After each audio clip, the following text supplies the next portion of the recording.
I mean, nobody's been more outraged by the reported conduct here than the President of the United States. Jay, with all due respect, the outrage from the President came, last week. The outrage from the President came within hours after the release of the report. What I'm saying is there were public reports that this stuff was going on almost a year before the presidential election. How is it that nobody in the administration has some responsibility, before there is an Inspector General report, to say, hey, by the way, this kind of activity it shouldn't be going on, so let's make sure and take steps. Again, I would direct you to the IG, who investigated this matter, to the Treasury Department and others who addressed this matter.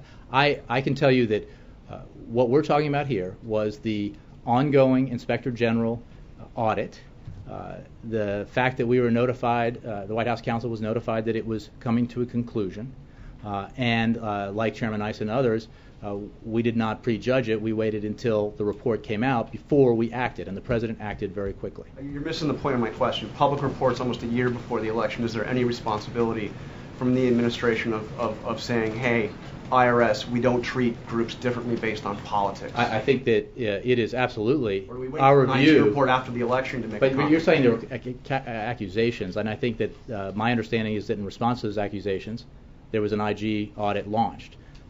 That is appropriate, and the findings are what we now know. And the President's response to those findings could not be more clear.